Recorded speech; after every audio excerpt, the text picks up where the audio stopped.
My beloved Mis brethren, queridos hermanos, me siento agradecido de que podamos adorar juntos como un enorme grupo poseedores del sacerdocio.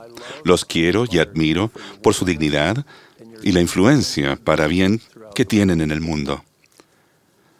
Los invito a cada uno a pensar en cómo contestarían a la siguiente pregunta que el presidente David O. McKay planteó a los miembros de la Iglesia hace muchos años. Y cito, si en este momento se le pidiese a cada uno de ustedes que dijera en una oración o frase, ¿cuál es la característica más distintiva de la Iglesia de Jesucristo de los Santos de los últimos días? ¿Qué contestarían? Hasta allí la cita. La respuesta que dio el presidente McKay a su propia pregunta fue la autoridad divina del sacerdocio. La Iglesia de Jesucristo de los Santos de los últimos días no se encuentra entre las iglesias que dicen tener autoridad derivada de la sucesión histórica, las Escrituras o la formación teológica. Hacemos la distintiva afirmación de que la autoridad del sacerdocio ha sido conferida al profeta José Smith directamente de mensajeros celestiales por la imposición de manos. Mi mensaje se centra en este sacerdocio divino y los poderes del cielo. Ruego de todo corazón que el Espíritu del Señor me ayude a medida que aprendemos juntos en cuanto a estas verdades importantes. La autoridad y el poder del sacerdocio. El sacerdocio es la autoridad de Dios delegada a los hombres en la tierra a fin de que actúen en todo asunto para la salvación de la humanidad. Este sacerdocio es el poder por el cual el Señor actúa a través de los hombres para salvar almas. Una de las características distintivas de la Iglesia de Jesucristo, tanto en la antigüedad como hoy en día, es su autoridad. No puede haber iglesia verdadera sin autoridad divina. Se otorga la autoridad del sacerdocio a hombres comunes y corrientes. La dignidad y la disposición, no la experiencia, la pericia o los estudios, los cualifican para la ordenación al sacerdocio. En el 5º artículo de fe se describe el modelo para obtener la autoridad del sacerdocio. Creemos que el hombre debe ser llamado por Dios, por profecía y la imposición de manos por aquellos que tienen la autoridad, a fin de que pueda predicar el Evangelio y de administrar a sus ordenanzas. Por lo tanto, un muchacho u hombre recibe la autoridad del sacerdocio y es ordenado a un oficio en particular por alguien que ya tiene el sacerdocio y que ha sido autorizado por un líder que posea las llaves del sacerdocio necesarias. Se espera que el poseedor del sacerdocio ejerza esta sagrada autoridad conforme a la intención, la voluntad y los propósitos santos de Dios. El sacerdocio no tiene ningún aspecto egocéntrico. Siempre se usa para servir, bendecir y fortalecer a otras personas. El sacerdocio mayor se recibe mediante un solemne convenio que incluye la obligación de actuar conforme a la autoridad y el oficio que se han recibido. Como portadores de la santa autoridad de Dios, somos agentes para actuar y no objetos para que se actúe sobre nosotros. El sacerdocio es, por naturaleza, activo en lugar de pasivo. El presidente Ezra Taft Benson enseñó, no basta con recibir el sacerdocio y después descansar pasivamente a la espera de que alguien nos inste a actuar. Cuando recibimos el sacerdocio, tenemos la obligación de consagrarnos activa y anhelosamente a promover la causa de la rectitud en la tierra. Porque el Señor dice, el que no hace nada hasta que se le mande y recibe un mandamiento con corazón dudoso y lo cumple decidiosamente, ya es condenado. El presidente Spencer W. Kimball también recalcó de manera enfática la naturaleza activa del sacerdocio. Uno quebranta el convenio del sacerdocio al transgredir los mandamientos, pero hace otro tanto cuando deja desatendidos sus deberes. Consiguientemente, para violar este convenio, uno solo necesita no hacer nada.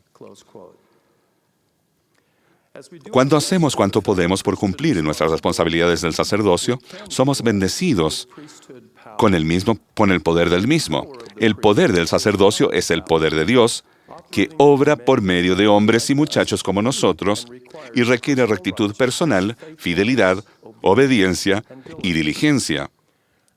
Puede que un muchacho o un hombre reciba la autoridad del sacerdocio mediante la posición de manos, pero no tendrá el poder del sacerdocio si es desobediente, indigno o no está dispuesto a servir.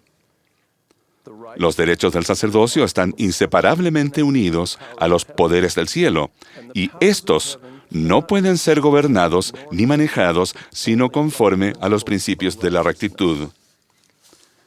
Es cierto que se nos pueden conferir, pero cuando intentamos encubrir nuestros pecados o satisfacer nuestro orgullo, nuestra vana ambición o ejercer mando, dominio o compulsión sobre las almas de los hijos de los hombres, en cualquier grado de injusticia, he aquí los cielos se retiran, el Espíritu del Señor es ofendido, y cuando se aparta, se acabó el sacerdocio o autoridad de tal hombre. Hermanos, para el Señor es inadmisible que un muchacho o un hombre reciba la autoridad del sacerdocio, pero no haga lo necesario para ser merecedor del poder del sacerdocio. No es aceptable al Señor. Los poseedores del sacerdocio, sean jóvenes o mayores, necesitan tanto la autoridad como el poder, el permiso necesario y la capacidad espiritual para representar a Dios en la obra de salvación. Yo me crié en un hogar que tenía una madre fiel y un padre maravilloso. Mi madre descendía de los pioneros que todo lo sacrificaron por la iglesia y el reino de Dios. Mi padre no era miembro de nuestra iglesia y en su juventud sintió el deseo de hacerse cura católico. Finalmente decidió no asistir al seminario teológico y en cambio se dedicó a la profesión de tornero matricero. Durante gran parte de su vida de casado, mi padre asistió con nuestra familia a las reuniones de la Iglesia de Jesucristo de los Santos de los Últimos Días. De hecho, la mayor parte de la gente de nuestro barrio no tenía idea de que mi papá no era miembro de la iglesia. Jugó en el equipo de softball del barrio y fue su entrenador, ayudaba en las actividades de escultismo y apoyaba a mi madre en sus distintos llamamientos y responsabilidades. Quiero contarles una de las grandes lecciones que aprendí de mi padre en cuanto a la autoridad y el poder del sacerdocio. Cuando era niño, le preguntaba a mi padre muchas veces cada semana cuándo se iba a bautizar. Y él me contestaba con amor y firmeza cada vez que lo inquiría con esto. David, no me voy a unir a la iglesia por tu madre, ni por ti, ni por nadie más. Lo haré cuando sepa que unirme a ella es lo correcto. Creo que estaba en los primeros años de mi adolescencia cuando tuvo lugar la siguiente conversación con mi padre. Acabábamos de regresar juntos de las reuniones de domingo. Y le pregunté a mi papá cuándo se iba a bautizar. Me sonrió y dijo, David, eres el único que siempre me pregunta cuándo me voy a bautizar. Hoy soy yo el que tengo una pregunta. Rápida y emocionalmente, concluí que ahora sí estábamos progresando. Mi papá prosiguió, David, tu iglesia enseña que el sacerdocio fue quitado de la tierra en la antigüedad y que mensajeros celestiales lo restauraron al profeta José Smith, ¿verdad? Le contesté que su afirmación era correcta. Entonces dijo, aquí viene mi pregunta. Cada semana, en la reunión del sacerdocio, escucho al obispo y a los otros líderes del sacerdocio recordar, rogar y suplicar a esos hombres que hagan su orientación familiar y que cumplan con sus deberes del sacerdocio. Si tu iglesia realmente tiene el sacerdocio restaurado de Dios, ¿por qué es que tantos hombres de tu iglesia se comportan igual que los de la mía en cuanto a sus deberes religiosos? Mi mente joven, de inmediato, quedó totalmente en blanco. No tenía una respuesta que darle a mi padre. Ahora, hermanos, considero que mi padre se equivocó al juzgar la validez de nuestra afirmación de que tenemos la autoridad divina basándose en las faltas de los varones con los que se relacionaba en nuestro barrio. Pero la pregunta que me hizo correctamente daba por sentado que los hombres que portan el santo sacerdocio de Dios deben ser diferentes de los demás hombres. Los hombres que poseen el sacerdocio no son intrínsecamente mejores que los demás, pero deberían comportarse de forma diferente. Los hombres que poseen el sacerdocio no solo deberían recibir la autoridad de dicho sacerdocio, sino llegar a ser dignos y fieles canales del poder de Dios.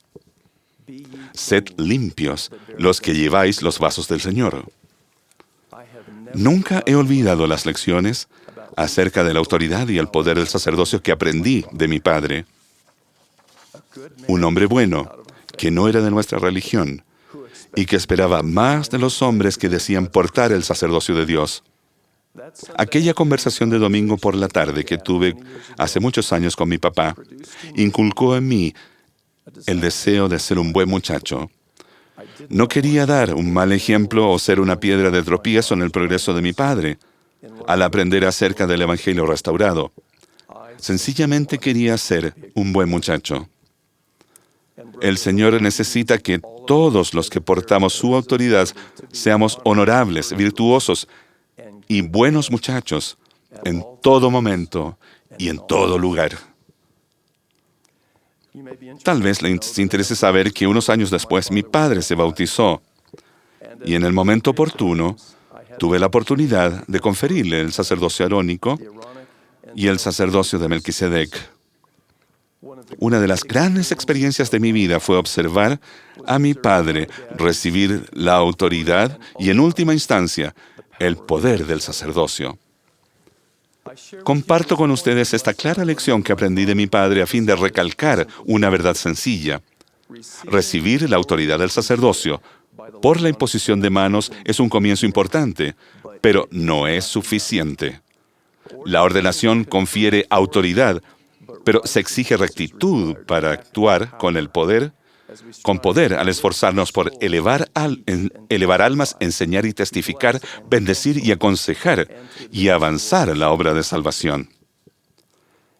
En esta época trascendental de la historia del planeta, ustedes y yo, como portadores del sacerdocio, tenemos que ser hombres rectos e instrumentos eficaces en las manos de Dios. Tenemos que elevarnos como hombres de Dios. Sería bueno que tanto ustedes como yo aprendiésemos y siguiésemos el ejemplo de Nefi, el nieto de Elamán, y el primero de los 12 discípulos llamados por el Salvador al principio de su ministerio entre los nefitas. Y les ministró muchas cosas a ellos. Y Nefi ministró con poder y gran autoridad. Cuando terminaba las entrevistas para la recomendación del templo que hacía como obispo y presidente de Estaca, a menudo les preguntaba a las hermanas casadas cuál era la mejor manera en que yo podía servirlas a ellas y a sus familias. La consistencia de las respuestas que recibía de aquellas fieles mujeres era tan instructiva como alarmante. Estas hermanas rara vez se quejaban o criticaban, pero con frecuencia decían lo siguiente: por favor, ayude a mi esposo a entender su responsabilidad como líder del sacerdocio en nuestro hogar.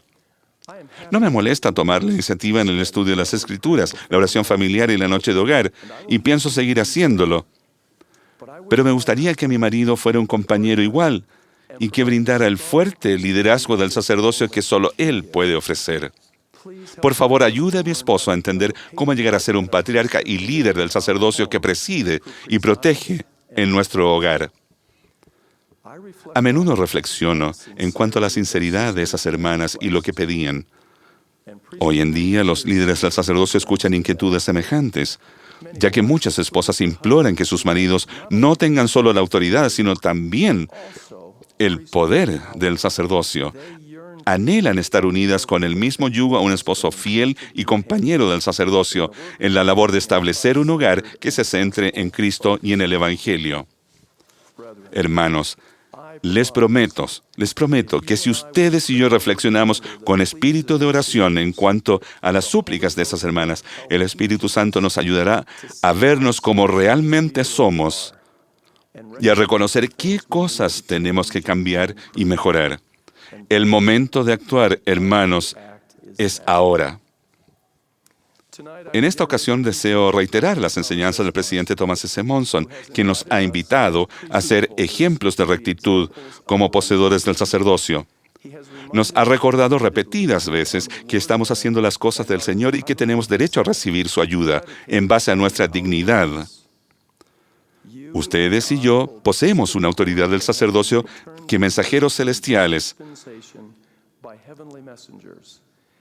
Sí, Juan el Bautista y Pedro, Santiago y Juan trajeron otra vez a la tierra en esta dispensación. Por consiguiente, todo varón que recibe el sacerdocio de Melquisedec puede trazar su propia línea de autoridad directamente hasta el Señor Jesucristo. Espero que estemos agradecidos por esta maravillosa bendición. Ruego que seamos limpios y dignos de representar al Señor al ejercer su sagrada autoridad. Que cada uno de nosotros se haga merecedor del poder del sacerdocio. Testifico que el santo sacerdocio efectivamente ha sido restaurado sobre la tierra en estos últimos días y que se encuentra en la Iglesia de Jesucristo de los Santos de los Últimos Días. También doy testimonio de que el presidente Thomas S. Monson es el sumo sacerdote presidente del sumo sacerdote de la Iglesia y es la única persona en la tierra que no solo posee, sino que está autorizada para ejercer todas las llaves del sacerdocio. De estas cosas testifico solemnemente en el sagrado nombre del Señor Jesucristo. Amén.